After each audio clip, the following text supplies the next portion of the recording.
Tuhan sertamu dan sertamu juga.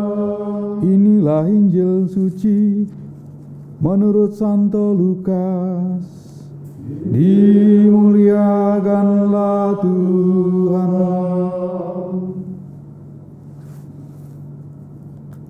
Pada suatu ketika Yesus bersabda kepada murid-muridnya, "Aku datang melemparkan api ke bumi, dan betapa aku dambakan agar api itu selalu menyala.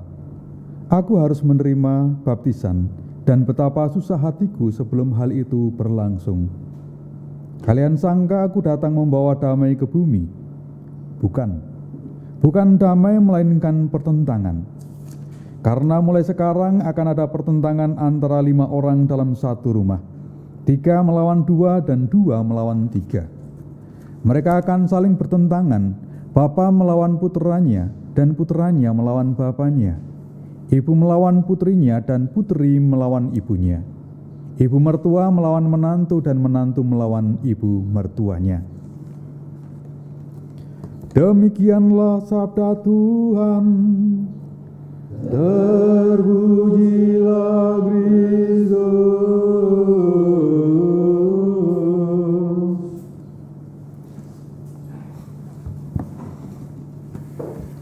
Bapak Ibu dan saudara-saudara yang terkasih, kalau kita merenungkan secara sekilas tentang bacaan Injil hari ini, sepertinya ada sesuatu hal yang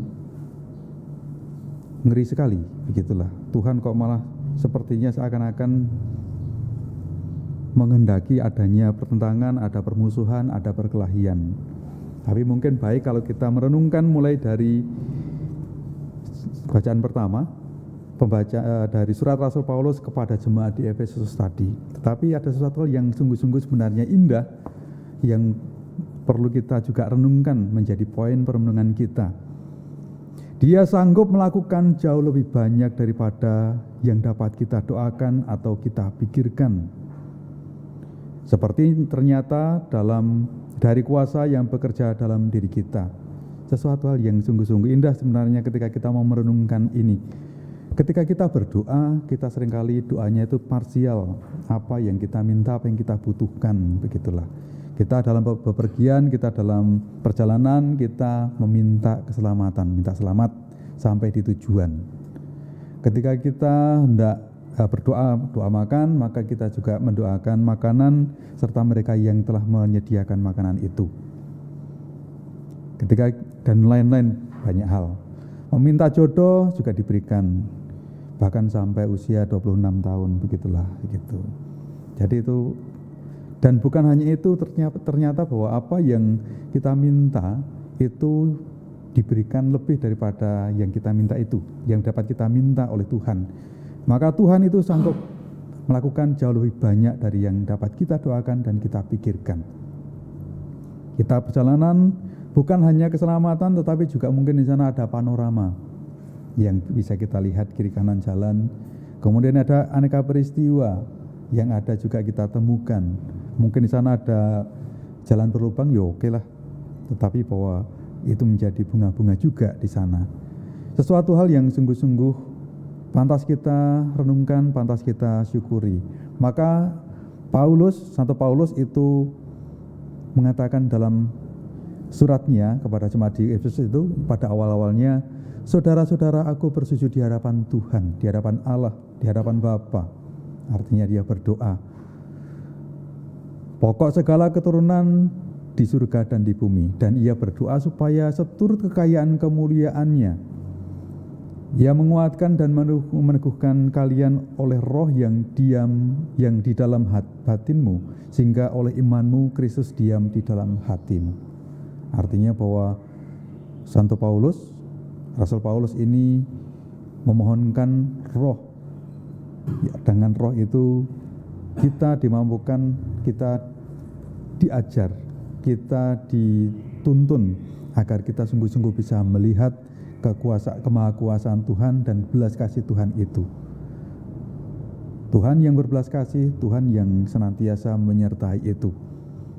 Tapi lantas bagaimana kita sebagai gereja mempunyai tugas perutusan untuk mewartakan itu, sukacita kemahakuasaan itu.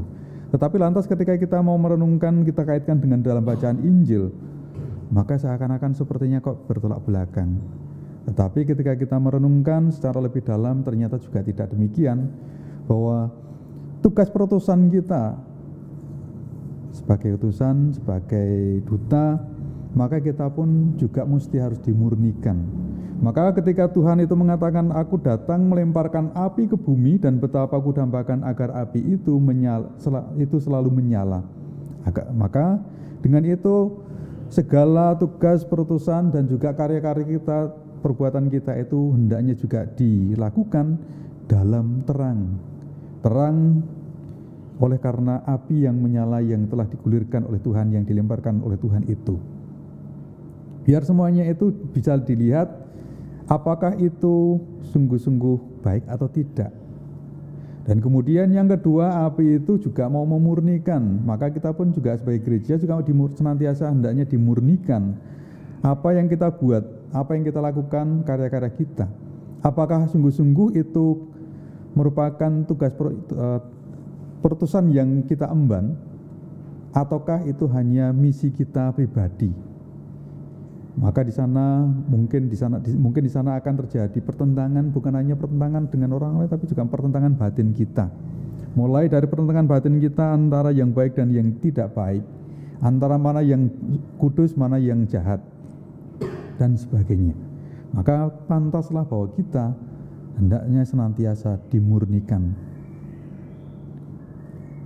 Mungkin di sana ditemui ada persoalan-persoalan, mungkin bahkan ada pertentangan-pertentangan dengan orang lain, bahkan dengan keluarga kita, tetapi bahwa itulah menjadi dinamika yang diberikan oleh Tuhan agar kita senantiasa dimurnikan, agar senantiasa kita diteguhkan juga di sana. Maka saudara-saudara yang terkasih, maka mari kita hening sejenak, kita merenungkan sabda Tuhan ini, dan kita senantiasa membuka hati dan budi kita, Tuhan yang telah mengutus Roh Kudus-Nya, sama yang didoakan oleh Rasul Paulus dalam suratnya kepada jemaat di Efesus itu, agar senantiasa hidup di dalam batin kita, dalam hidup kita, dalam karya-karya kita, agar kita senantiasa dimurnikan, agar kita senantiasa dituntun, agar kita senantiasa diterangi oleh terang api yang menyala-nyala itu dalam kehidupan kita. Dan semoga kita dengan itu mampu untuk melihat karya-karya Tuhan, kemuliaan Tuhan, belas kasih Tuhan di dalam kehidupan kita. Semoga Tuhan memberkati kita. Amin.